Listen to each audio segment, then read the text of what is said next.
important work. Lorraine Ugūr is Professor of International Tourist Management at Heilbronn University of Applied Science in Germany. Her diverse background in tourism, urban planning, sociology, and business administrations support her interdisciplinary approach to her research and teaching, where she focuses on issues of inclusive tourist development, resilience building, and integrated planning. Dianne, my good old friend Dianne Dredge, is the director of the Tourism CoLab, a Brisbane-based social enterprise delivering sustainable regenerative tourism by design. Dianne is an urban and environmental planner, a keen educator and community facilitator, and attained the rank of professor before she walked away from the higher education to fund the Tourism CoLab.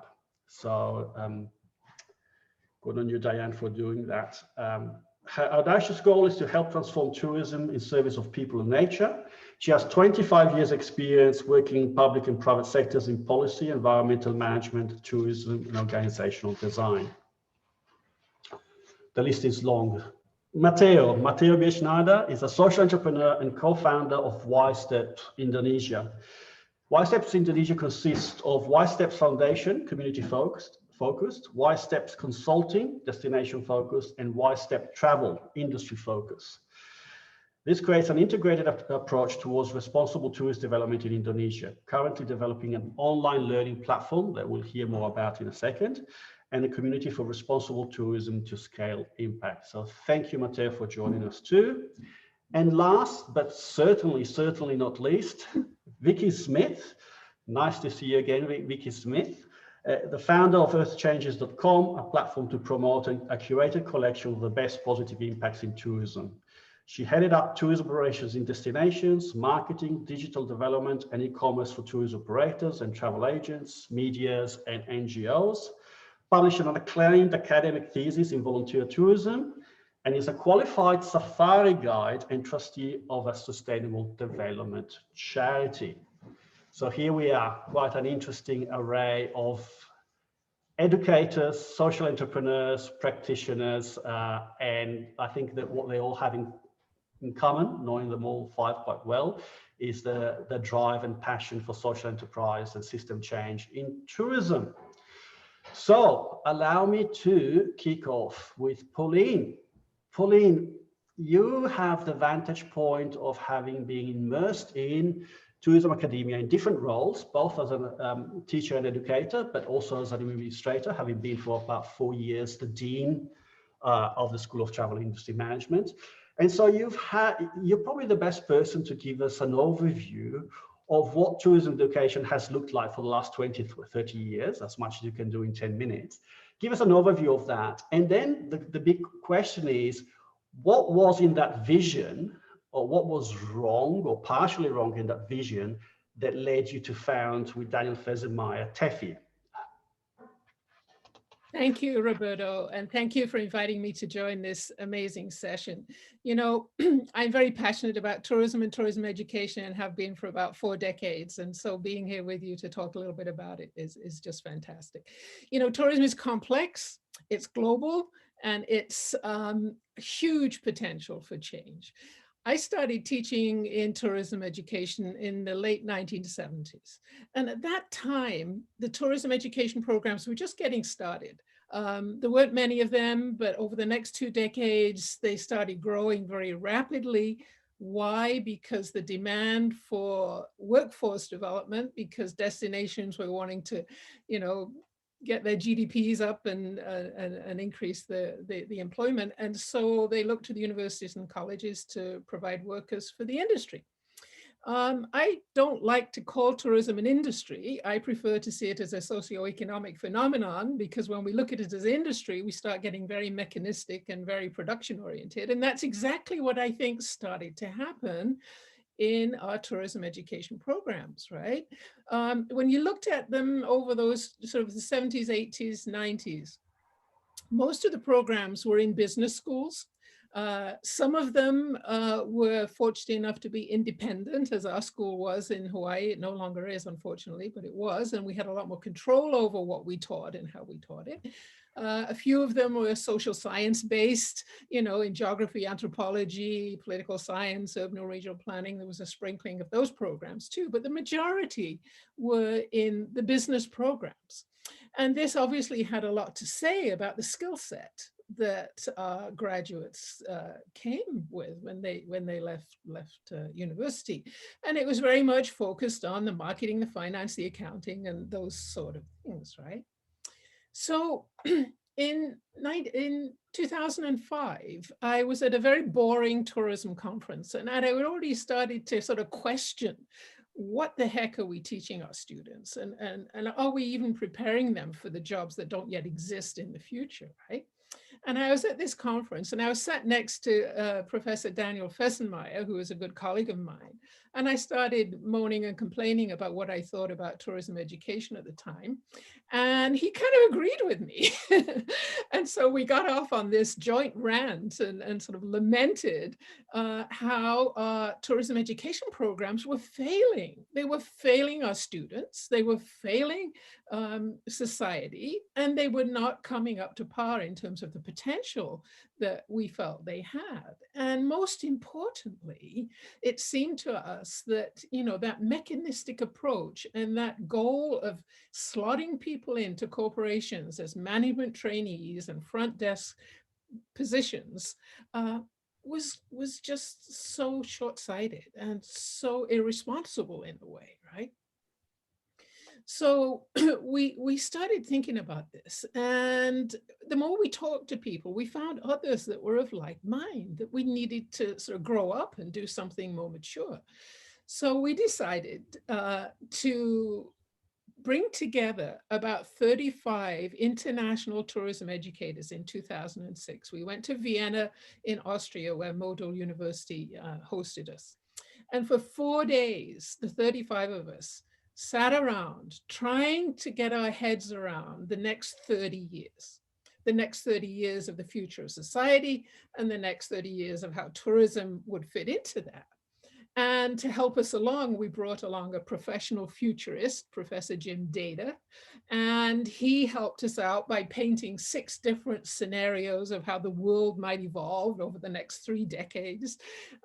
And we tried to sit around and say, okay, tourism is going to map onto that in this way, and then therefore we'll come up with these skill sets. Well, we broke our brains. We couldn't do it, basically. It was just too challenging. But a hugely important outcome came from that exercise. And unanimously, all 35 of us said, we don't really know what's going to happen. We don't really know what skill sets are going to be needed. But we do know that whatever happens into the future, as we start to design tourism programs in a more futuristic sense, they have to be grounded in values. Whatever scenario a graduate in tourism is faced with, if they're grounded in human values, then they'll be able to make the right choices. Then they'll be able to be the stewards of a better tourism, right? So that was a huge outcome. It wasn't the outcome we expected at all, but it was one that everybody could get around. And so everybody did, and more people started to join the network. And so we formally created the Tourism Education Futures Initiative to work on this. Yeah, so it's called TEFI, as you know. And the work plan was, we had annual conferences. We've created a huge body of knowledge on how tourism curricula can be more innovative. They can bring into them the integration of values and so on and so forth, stewardship, ethics, diversity, inclusion, mutuality, and all of these different values and many more. In 2008, the TEFI conference was in Milan in Italy, and it was there where this wonderful man walked in. I hadn't seen him for quite a number of years, and here comes Roberto.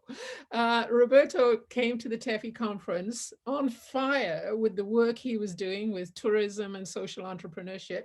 He gave a presentation, everybody gave him a standing ovation, and immediately it was evident that the work he was doing in social entrepreneurship in the tourism context matched perfectly with what we were trying to do in creating stewards and change makers, because the education up until that point did not provide any opening really to create change makers. So we embraced Roberto in every way, and now social entrepreneurship is a part of TEFI, along with a number of other different components. We are continuing to work with curriculum development. TEFI has become an advocacy unit for changing the image of tourism education to attract the brightest and the best students, because it is a challenging field. It has a lot of complexity and a lot of need for bright brains and warm hearts. We also have taken on a discussion of scholarship in tourism, you know, making sure that, or not making sure, but trying to inspire research that is relevant, that is transformative, and that can really make a difference in the world, instead of just filling pages in journals on shelves. So TEFI's work continues. I'm now retired, and in the back burner, Dianne Dredge, who you'll hear from in a moment, took over the chair from me, and now Karla is the current chair. And I think as I look at what Catalyst 2030 is doing, I see a huge synergy. And I think I'm very optimistic that the conversations that might come out of the consideration of tourism, TEFI, and Catalyst 2030, I think there's a lot of room for innovation and moving forward. So I'm very excited about this. Thank you, Roberto. Thank you, Pauline. Thank you for a very concise, but always, as usual, very clear overview of some of the issues that we've been all confronted with over the last 20 or 30 years, some for longer, some for shorter, but certainly it is fair to say, I call myself a reformed academic because I've got out of academia a few years ago, but it is fair to say that the sector is a bit in crisis. There's some excellent work going on, but there is a lot of crisis. You mentioned a little bit to that, but for those who are not familiar with the sector, you know, the sort of sector in academia reached its peak in the 90s, and then we started this whole wave of almost worldwide of amalgamations, mergers with business schools, closure of departments. And so whilst there's still a lot of institutions doing some great work, the sector is a bit in trouble, let alone talking about changing and whatever. And that's why I wanted to move to two of our speakers who are still very actively and very vigorously engaged in academia. I mentioned Lorraine and Karla, and wanted to hear from them where you, and obviously it's difficult to generalize, there's a lot of exceptions and whatever, but where do you see tourism education in the university sector now, 2021, post-pandemic, post-tourism crisis? Where are the gaps? Where are the opportunities? Are we moving along in the right directions? Are there the difficulties to do that? How can we realign so that tourism education is for tourism 2.0 rather than tourism 1.0, with tourism 2.0 being more regenerative and approach to tourism? I'm not sure who wants to start of you. Maybe Roberta, I can pick that up because I think a number of things that Pauline said resonate. I'm in a University of Applied Sciences, right? So we feel like a little bit stuck in the 1970s still. This very strong traditional management paradigm is exactly what our focus is on in terms of our international tourism management, our generic tourism management programs. And I think for me, that's where the largest gap lies. COVID has forced us into more digital realms in terms of our teaching, and has opened up a door, which I myself also very much hope to use, to rethink the way we structure our curricula. We're very focused on the silos. Sustainability plays, only a role in certain elements of the management focus. So we can integrate this in a much more proactive manner. And we have now a number of opportunities to do that. We need to think how we structure our courses, how we set the timing, move more towards facilitation to bring that complexity that Pauline also spoke about into the classroom. That we're not doing. We need to create the space for imagination. We need to bring creativity back into the classroom. And that is what I see in terms of applied sciences and this sort of industry focus, and they use that word. And there again, I agree with Pauline, and the, you know, the word we use, the vocabulary we use for that is very difficult, because there we are more training people. I think this creativity needs to lean towards education. So we need to bring back into the classroom those elements of imagination, creativity. But there we also need to see that it's not either or. It's not entrepreneurship or tourism management. It's not social enterprise or normal entrepreneurship, right? We are still stuck in those silos very much. And so, Karla, I don't know, from your perspective, being in a more sort of maybe academic university setting, how you would see those elements. Absolutely. Thanks so much, Lauren. Thank you, Roberto, for the question. And it's lovely to be here. I suppose, you know, we've been really, I was on parental leave before, when I returned back to work, I returned to teaching in the pandemic. And so I really hit the ground running with trying to figure out how I was going to teach virtually, because I had never done that before. So I suppose we were kind of thrown into the water. For some, we didn't feel like we had a life preserver, and had to figure out how to operate in this new time. I think really what I've been thinking about is how we can continue to engage with partners, community partners in this virtual environment. And I think we have a real opportunity.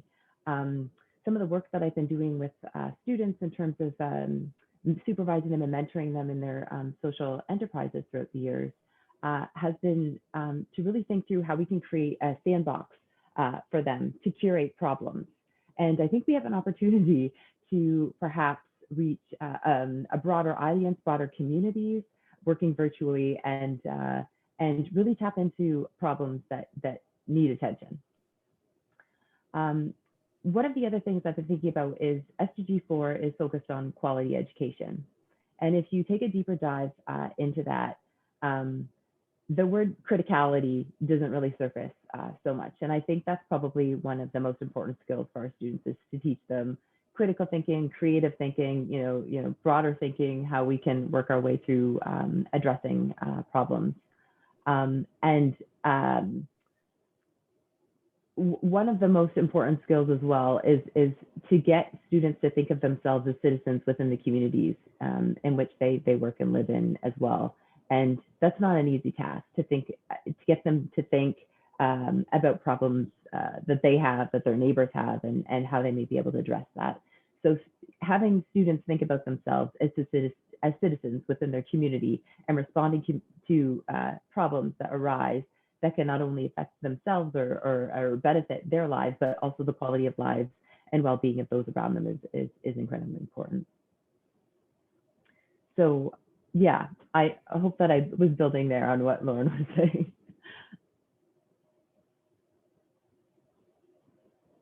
You're muted, Roberto. Can you elaborate a bit more on on some of the challenges, you know, on a practical level, some of the challenges you're facing, particularly post-COVID? I mean, I don't know how the situation is in North America and Europe, but for example, here in Australia, we have seen massive redundancies in academic faculty members, you know, just to mention a few. RMIT, that used to be my universities from 20 years ago, this met around 600 people, Melbourne University, 700 people. So, and we're seeing departments shrinking, programs shrinking. So where is that reflected in North America or in Europe? Obviously with specifics for tourism departments or tourism programs. Yeah, I don't think that we've been hit as hard, the universities. Mind you, there was a university a few hours north of us that is basically at the brink of shutting down because of their finances. I think I guess the pressure that we're under, the spotlight that we're under, is trying to pull in research funds to support our graduate students. And there's certainly an emphasis on enrollment, which has always been important. So trying to get bums in seats to kind of support programs. And unfortunately for our tourism program, it's not kind of faring so well, particularly with the way the market is right now. And so we really need to really what we've been doing is kind of looking at the recreation and leisure studies curriculum more broadly and thinking about how tourism and tourism curriculum should be kind of embedded within the broader kind of department curriculum.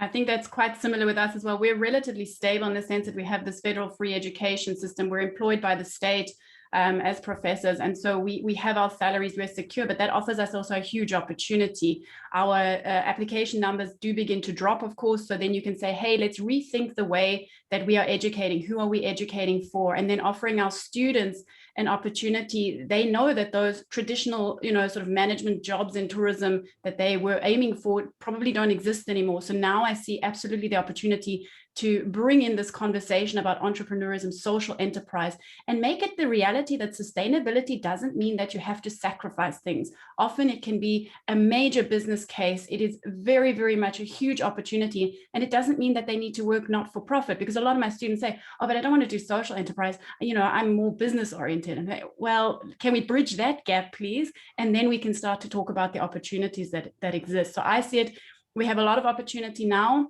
We need to seize that opportunity and say, guys, we are no longer educating people for the jobs that exist. They don't. That's another thing that I think that we all agree on here. Those jobs are no longer there. And that needs to be clear to our graduates, but it needs to be clear to our educators as well. Okay. Thank you. Thank you for those insights. Very, very useful. Right. So I want to now move on the conversation to Dianne, Vicky, and Matteo, which from different ways and different perspectives, you're sort of representing, in my view, a new breed of tourism educators, which are sort of, in a sense, outside the institutions, which have seen this, have very clear in their mind what this big gap is. I've seen that universities are not always addressing as it should be. And as small, nimble operators, you've been able to come up with sort of very interesting, creative approaches to tourism education. So I'd just like to hear first from Dianne and Matteo, because you're delivering specific programs, but also from Vicky, who has done an incredible job in educating consumers about sustainable, responsible, and regenerative tourism through Earth Changers. And we'll talk about that more in a second. But let's start maybe with Dianne and Matteo, saying, what has pushed you to go into the sort of tourism education bit from the sort of private provider point of view? And what's the philosophy that you're bringing to the table? Dianne, maybe we start with you. Sure. Hello, everyone, and thank you, Roberto, and thank you for the question. It's a great question, actually. After 20 years in higher education, I left higher education because I really felt that I was stuck and that everything that I'd been teaching was just falling flat. So I started the Tourism CoLab, which is a social enterprise which delivers both social good and also environmental outcomes. So the way that I work is mostly as an education provider. I fill that gap between what DMOs, destination management organizations, and professionals in the field need. So increasingly, what I found is that people are really at the local level committed to sustainable, regenerative, inclusive forms of tourism, which, this is the way that we're implementing the SDGs, but they don't have the skills and the know-how. And the need for an education that walked the journey with people in this context, and that helped them solve those problems, that gave them the thinking skills and the analysis skills, the ideation skills to be able to solve those problems themselves. So what the Tourism CoLab does, it actually fills this gap, which I think is enormous, between what kinds of graduates the universities are producing and the educational needs that are out there. And can I just say that, to me, the future of education is the future of tourism, regenerative, sustainable tourism, has to involve education. So that's, the starting point. Yes. Matteo, you started off as a social entrepreneur, really being at the sort of cold front of being a tour operator effectively. But recently, I wouldn't say you have pivoted because you're still doing that. But in addition to that, you saw the need to create your own program. Where did that come from? And tell us a bit more about it. Okay, yeah, it's a long story short, but thanks for having me today as well, and hello to everyone. I really appreciate it being. I want to mention that I'm also not the traditional educator here, and I'm sure that most of you agree. But we've been realizing that, especially over the pandemic, we've been pivoting a bit more into community work, and we've been realizing that only those who are really privileged have access to knowledge first, access to knowledge, and access to specific knowledge.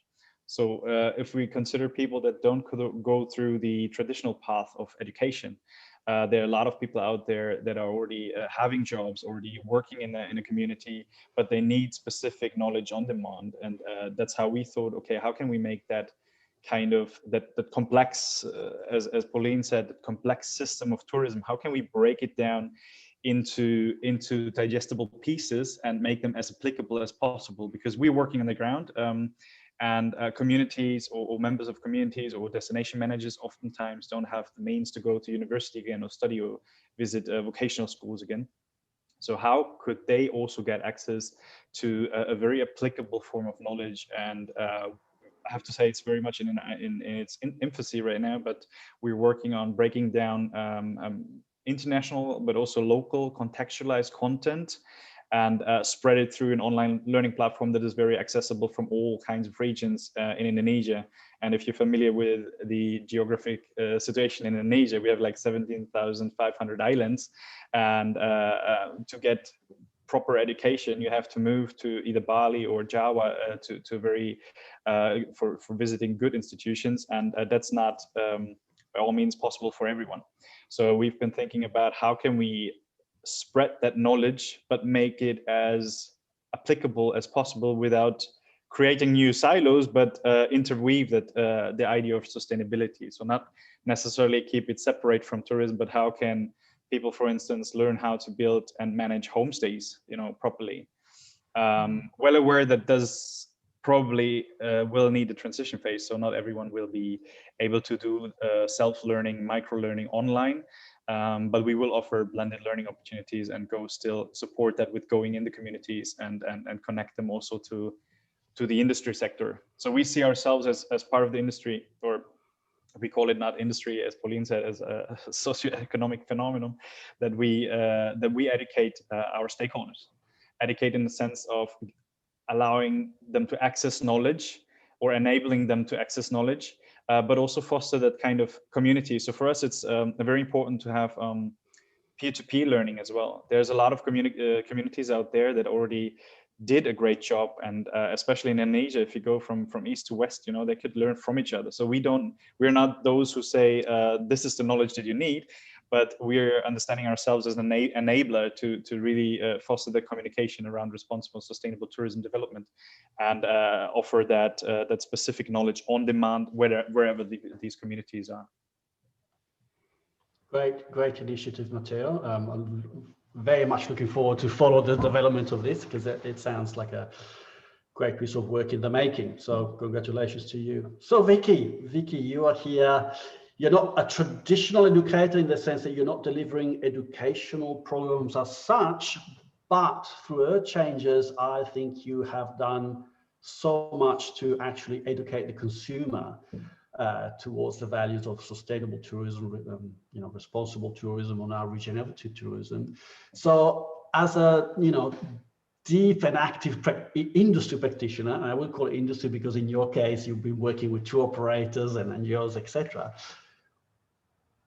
What's your perception of where tourism education is at, and is it delivering the goods from your point of view? Well, I guess that's why I started Earth Changers, probably because I felt it wasn't, or rather not necessarily education wasn't, the industry in the very industrial concept of the world wasn't. So I was frustrated. I'd worked in mainstream, in destinations, in product management, in marketing, in digital development. I came into responsible tourism early 2000s because through mainstream work, I witnessed the very negative impacts tourism has, both in destination, but also how corporates are run.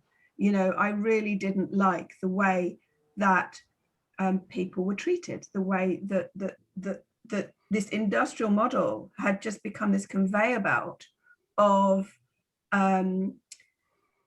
numbers and trading and databases and algorithms that seem to take all the humanity out of tourism.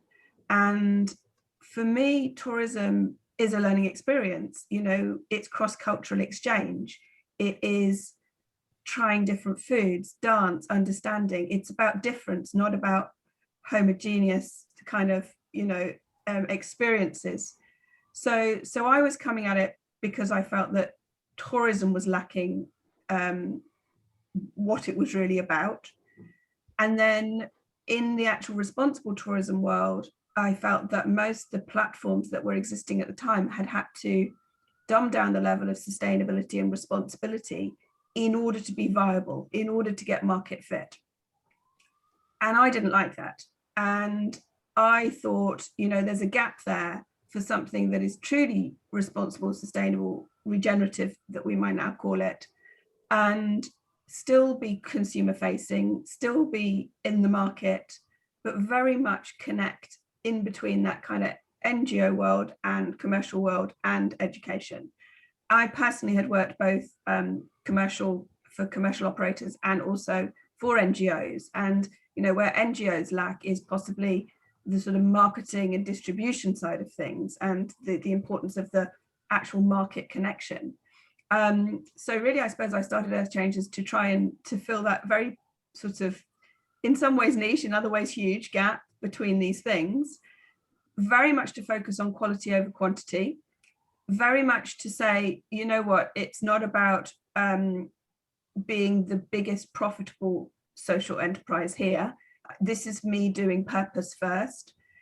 And also to recognize that, you know, when I first started, I think I was the first commercial site to actually write about travel and the SDGs, each independently, and about the interlinks between them quite extensively. And what became obvious, although it wasn't my original intent, was the number of industry companies who then started to follow, as well as consumers, as well as educators, because everybody's learning, which is a great thing. And that's because I started with that purpose intent first. And, you know, the monetization, I always thought that can come afterwards, but it's so important to get that purpose first, because from a consumer perspective, the most important thing to sales in tourism is trust. And people aren't going to trust something that they don't understand. And in order to understand, you have to educate, you know, simple as that. Now, I'm probably fairly academic in some of my writing on the site, certainly around the SDGs, for the average mainstream consumer. But there is certainly a subset of consumers who are very environmentally conscious in their lives, socially conscious in their lives, who've literally made all those other lifestyle changes to be more sustainable. And tourism's almost the last bastion of change for them. And that's because, you know, it's an infrequent purchase, it's relatively high value. It's something that they want to do and not think about sustainability historically. They want to get away and live in a liminality of kind of, you know, pretending they're in a different world. And so what's been interesting in recent years, and certainly through COVID, is that the lack of tourism in people's lives has hopefully made them value and appreciate it more, both for themselves as rest and respite, but also for what they might learn, but also for the communities that it supports, and starting to come to understand that. And to elevate that awareness and interest in sustainable tourism, which I feel we've been lacking as a sector. You know, we've had, the sector's largely been driven, I would say, prior to COVID, by passionate academics and passionate suppliers, and not market demand forces. And that makes it very, very challenging, you know, for the likes of me or other social enterprises to access funding, to kind of really, you know, break through when you might be doing brilliant work, but your average consumer hasn't been interested. I think that's now changing. That's a very long answer. So I'm not sure I answered your No, fantastic. No, great insight as usual, Vicky. We expect nothing less from you. So thank you very much for my input. So, you know, this debate could almost shape up, if we're not careful, of, you know, private practitioners versus academia, which is absolutely not the intention of this workshop. The intention of this workshop is there's as we've heard from the speakers, there's a huge gap to be filled, and there's, you know, we need to start looking at sort of very much a systems-based approach to filling this gap from the point of view of tourism education. So, you know, so understanding what the mission is, understanding it's what we're educating for. And I think in one way or the other, we've heard from different speakers, and it's always been my passion and my belief is that, you know, tourism education should be, the output of tourism education should be to produce activist change makers who are going out, who are equipped, have the desire, the skills level, the skill sets, the mentality set to go out and bring about change, because that's what is desperately needed. So my question to you is, again, how can we sort of take down some of those silences? And I know that, well, I've been on both sides. I've been on the academic side and now running my own company, and so I can see some of the silences. But how can we start tearing down these silences and get more collaboration happening between providers like Dianne, like Matteo, like Vicky, and with the universities that, you know, some are doing a great job as reinventing tourism education, some others are struggling and they need some allies from without to help them in this journey. So, you know, and part of this session in my mind is to get you involved in Catalyst 2030 and what we're trying to do. We have a very, very strong, well, strong and growing tourism interest group within Catalyst 2030 with exactly this mission, amongst others, is to sort of improve the level of education in tourism. But also there's a lot of other sub themes and groups. So how can we get this work started? How to, you know, any ideas, any suggestions, any examples of things already happening? And you know, I'm very mindful of the fantastic work of Tefi. Vicky, over to you. I'll kick off. So because I've been more involved with educational side of things, more and more universities have asked me to do guest talks, which is great, because I actually really enjoy connecting with the students and understanding, you know, what questions they have. Lauren, who's here, I recently did a talk for her students, and I think that's really great. You know, when it's not that I haven't done academic work. You know, I've done a master's, but not to the professor level that many others here have. You know, and for me, you know, there's a really important lessons in academia about, for example, evidence-based, you know, reporting and decision making, rather than just purely, you know, something that's purely entrepreneurial gut. And I kind of balance both of those things, actually. I try and fuse them and bring them together. So it's really interesting to talk to students about what it's like to start a startup, what it's like to run a startup, because they have this sort of maybe slightly dreamy approach of being Silicon Valley billionaires over sustainable tourism, which is not going to help. And also just understanding the level of, you know, work that goes in, and the sheer hours and the sheer graft and the sheer determination that's required. So that's something that's been interesting for me recently, is interacting more with students. Something else I've done is to speak for Climate Friendly Travel Diploma, which is based in Malta. They had a conference last week, Thursday and Friday. And what they did was a very interesting thing. Every session, they had like both a practitioner like myself and one of their students talking about the same subject. So coming at it with different angles and being able to learn from each other in that respect was, I think, pretty cool. And literally it ran over a day and a half, because they had a session for the Americas, they had a session for Europe, they had a session for, who have I missed off? Asia, did I say? So you're getting all these different perspectives, and I thought that brought a great richness, actually, to that. So I think that, you know, academia historically has been a little bit more dry, theoretical, whatever. And to bring in that very practical, realistic life approach.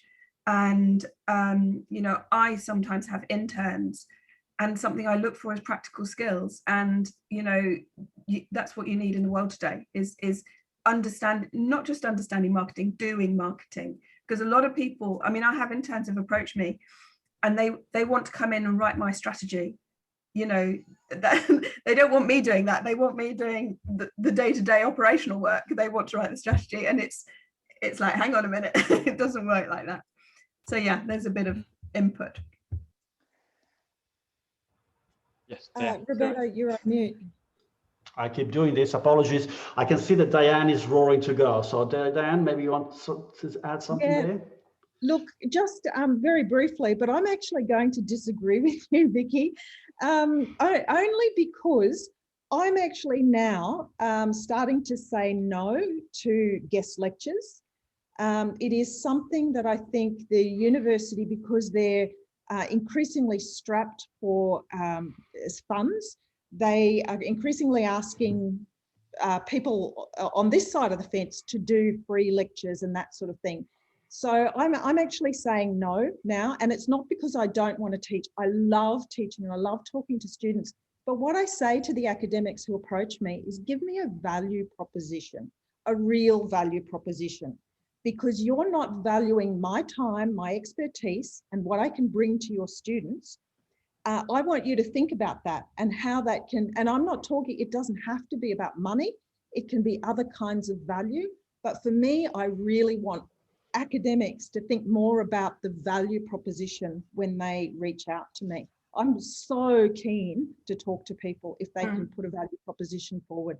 I think actually you're not disagreeing with me. I wouldn't disagree with that. And I think for the most part, you know, whether it's educational establishments or even business associations, I think business associations are worse, because actually they are often getting paid by members to put on events, and then there's no budget available for speakers. So I actually agree with you on that. But beyond that, I would also say that, you know, I mean, it's interesting, and you know, there is absolutely a role for guest speakers. You know, I used them a lot when I was in university. I had a network with it. But I think the important thing is for universities is to have a longer term approach of engagement.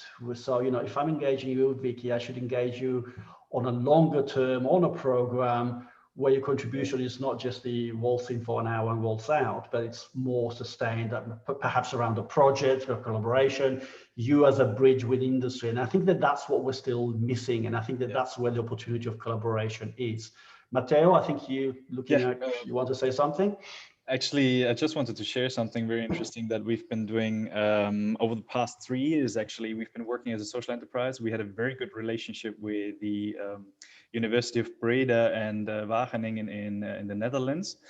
And they have a very research-focused approach to tourism, but we've been hosting multiple of their bachelor graduates for about a month in Indonesia. They would come with a whole study course, and we've been basically organizing the whole research theme, connecting them to local stakeholders, to governments, allowing them even to present their results in front of the national government, opened by the Ministry of Tourism, for instance.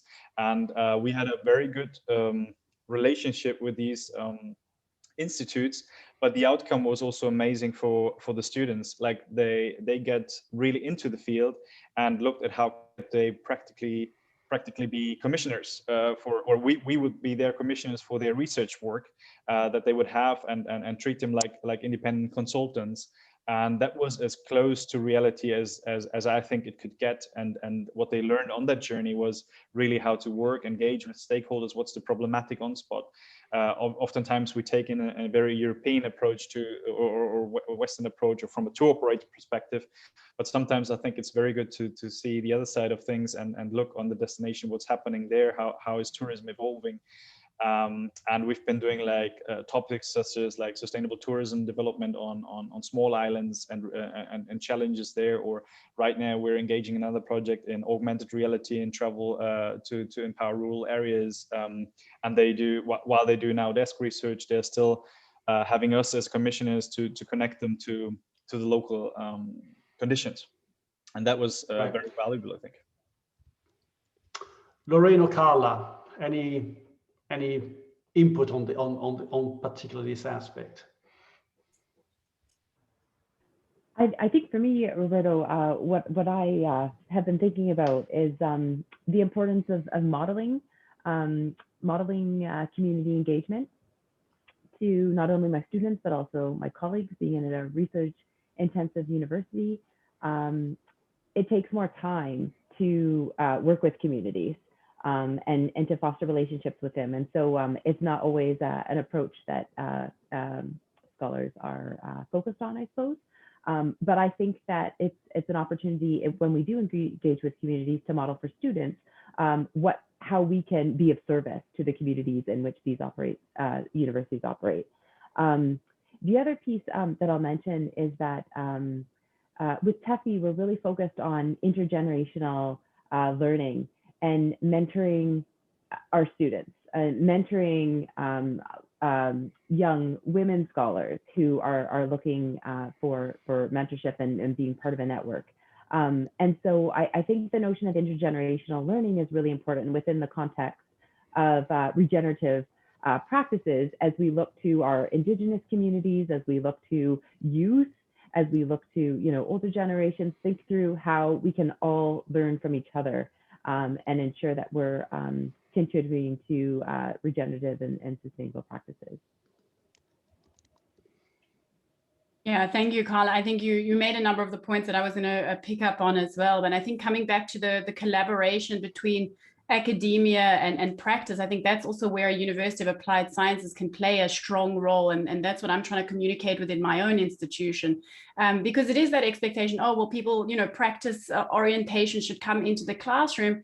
But that is a very difficult thing to do because with this traditional management paradigm, I have one 90-minute block every week with my students, etc. So there are really systemic challenges that make that kind of cooperation in the kind of institutional environment that is very prevalent here in a country like Germany, for example, exceedingly challenging, if not impossible, right? There is absolutely no flexibility. The education system is free. So we don't have this, kind of, if I bring in money, I get something different and can do something. I'm not saying that that's good, but we have this very, very rigid institutional structure. And so as much as I'm working on curriculum and the idea and the mindset of how we need to approach tourism education, there is an embedded institutional and system structural issue that we need to attack with that as well.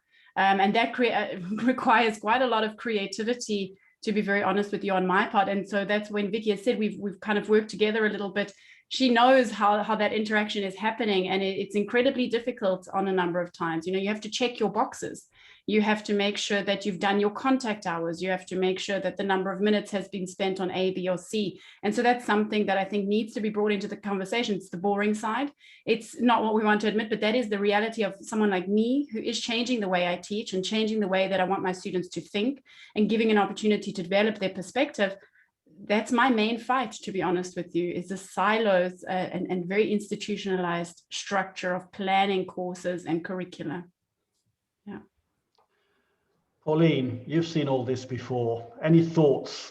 Any thoughts of, I mean, even again through TEFI, who's done a fantastic, we've been talking about this for years, but we still haven't cracked that barrier between getting practitioners and educators together, really working on community-based programs. I mean, there's all this discourse about universities becoming anchors of place, but I don't see it happening. And I think unless there's more involvement, opening up of universities and more involvement of the local community, including local practitioners, it's going to be difficult to move forward. Yeah, no, you're spot on. And what Lauren said about the systemic problems, we talked about that way back in 2007 and 2008. How can we change the academic system so that all of these other things can happen? And we've chipped away at it, but certainly we haven't solved it. I think partnerships and networks are key, but I would not rely on the university side to be the initiator and the creative force. I think it's the likes of Dianne and Matteo and Vicky that need to, they'll be the drivers. They have the right energy to start moving this ship that, is so stuck in, in the Suez Canal or whatever, whatever. So yeah, I mean, I think it can be done. I think there's some room for optimism, but because universities are going through the challenges they're going through, and they're stuck in this systemic approach to life that, as Lauren so eloquently said, is very difficult to change. I think the initiative has to come from outside. That's my 2 cents. I'm very, very conscious of time, and I would like to give the audience the opportunity to pop in some questions if you have them in the chat, or maybe raise your hand if you want to speak out your questions.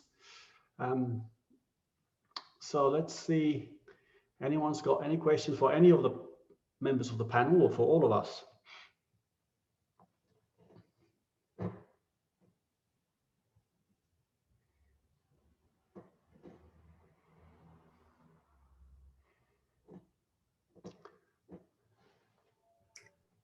I'll raise something if you like in the meantime, Roberto. Just thinking about systemic change, it's not just education. We really need systemic change in tourism as well. In the commercial side of the sector, it is this horrible industry that works in a certain way. When I try to get insurance, my model's a little bit different because I don't believe in being exploitative of destinations. So when I tried to get insurance, for example, from a business, because I did it in a different way, it's not that they wouldn't cover me. They want to put me in that tour operator or travel agent box that requires a different premium to what the reality is. And I didn't want to do that because that's not the model and it's a different risk profile. It took me 6 weeks just to find an insurance provider who was able to think outside the box. The way we just interact with all the systems that exist in tourism. And I think part of that is because there are these legacy systems like GDS, Global Distribution Systems, and CRS, Central Reservation Systems, for booking flights and for booking hotels. And it's like tourism doesn't exist outside that, but it needs to, because these are just huge intermediaries which we've kind of created, which have almost served their purposes. We can go direct now because of internet tech. We don't need, as much as I'm an intermediary, we don't need the intermediaries to make the bookings. We need advice, we need help, we need support, we need facilitation, but we don't need it to be the way it's been historically. Okay, so here we've got a question. Vicky mentioned market drivers. What needs to come first, consumer demand or should be the sector demand cut through? What role does the government play in this push and pull? My quick answer is the supply side is already there. It's been there for years. There are people doing amazing things all around the world. What they don't get is inclusion necessarily, or highlighting, for example, in online travel agents. And they don't get that because the consumer demand historically hasn't been there for the conversion. Now, how a lot of OTA, online travel agent websites work is they rank search results according to conversion. And so what happens with something like really good sustainable tourism, you might get lots of good click-throughs because people are intrigued, but then because they don't understand sustainable tourism, they won't buy. And that depresses their conversion rate, which pushes them further down the search engine listings, basically. So we've got a lot of the market that's so oriented just to profit and profitability that it doesn't allow sustainability in. And that's the real fight, is trying to change that. So what needs to change? What needs to come first? Supply already has. What needs to change? Consumer demand. What role does government play? Definitely in things like transport policy, aviation tax. What happens with that tax? In the UK here, we have airport tax. Basically, money goes into a pot, no one knows where it goes. Let's take that money and let's put that into, for example, supporting the rail network so that actually rail can become competitive with aviation in order to create less negative impacts in future. Fantastic. Right, thank you, Vicky. We have Marta has a question for Lorraine, but hasn't put the question. So Marta, would you like to voice the question for Lorraine? Hi, sorry, I was just typing. Yeah, hi, sorry, I was just typing the question because I wasn't quick enough, Probably. sorry. It's okay. Well, thank you very much for this, for the panel and for the very interesting discussion. And my question, I was just listening to Lauren when she was saying that she's trying to change the way she teaches but it feels like she's banging against a brick wall. And I just wanted to say, you know, do you actually see a light at the end of the tunnel, Lauren? I mean, do you think, you know, what needs to what needs to change for you to actually just make this breakthrough and make people realize that the way you want to teach and the way this is the way forward? Oh, that's a heavy question. I come from different contexts. Now, the context of Germany allows me as a professor to do basically whatever I want on this small island of the courses that I teach. So I exploit that to the maximum. And that is a freedom I wouldn't have if I were in the UK, South Africa, you know, the United States, where the curriculum planning is very strict. We have a general structure. That's where our institutional rigidity is very, very strong. So I have taken as far as possible just, you know what, guys, I'm going to just do it. Catch me if you can. If you're going to try and nail me on a formality, well, we can discuss that later, but it's done. And usually what happens is the student reaction is enough to get me out of trouble, to be very blunt. So I just do stuff. And I think that that's the way that we need to sometimes go forward. But I have an institutional context in which within this freedom of teaching and research that is very sacred in Germany, I'm allowed to do that within this 90-minute block once a week, etc. I at least have that space to move. So I try to bring things into the classroom. I'm hoping, I've only been in this context for 3-4 years now, and I'm collecting pieces of my puzzle that I then want to put on the table and say, guys, this is what a different curriculum looks like. And this is how we can do it. And these are the spaces where we need to make change, not try to, I started in the beginning trying to revolutionize the whole systemic problem. That doesn't go down well in a bureaucratic mindset. And so I'm tackling it from the inside out, to be honest with you, which is, it's slower. It doesn't match my character. It's frustrating. You know, I just want to get on and do things, but I'm learning to live with it. And I think that slowly I am making a change. And this is the reason why I'm here, to be honest with you. Okay, just as the questions are starting to flow through, we are sort of running out of time. So I need to sort of, unfortunately, call it a day here because, as you know, there's many other sections. But I just wanted to make a call for action. So Catalyst 2030, the reason I was attracted originally by Catalyst 2030 was the fact that it was one of the first organizations that actually mentioned tourism in one of the early reports. It was short, it was a 2 or 3 pager. And I said, oh my God, this is the first time that some big organization in the social enterprise world is acknowledging tourism. So that got my attention, got me involved. And so I'm now part of Catalyst. I am starting, we have just launched the Australasian chapter, but I'm also a very active member in the Tourism Interest Group, of which Lorraine is also part, and there's other people. So my invitation to you is, I've put my email address there in the chat. I see this as the start of a conversation. It's a long conversation. There's a lot of work to be done. Too much to even mention here. Should I say also the Tourism Interest Group is not just looking at education, it's looking at many other aspects of tourism change with SDGs. So people like Vicky or whatever that might not be 100% focused on education, have a look at what the group is doing in other areas. But you know, this could be another attempt to restart that dialogue between academia and practitioners. So I would invite you to, first of all, join Catalyst. It's free. It's a member-driven organization. It's fantastic. Huge support, huge backing from central headquarters in Amsterdam. The movement is growing. It has access to quite a lot of powerful levers in terms of some of the biggest players in social enterprise. So I feel for the first time that this is an organization where things can be achieved. If we roll up our sleeves and get our minds around, we can achieve some change. So my invitation to you would be, join the club. Once you've joined the club, join the Tourism Interest Group, and let's start working together to do something together. And I would love Karla for Tefi to join us and to be involved in this discussion because of your fantastic work.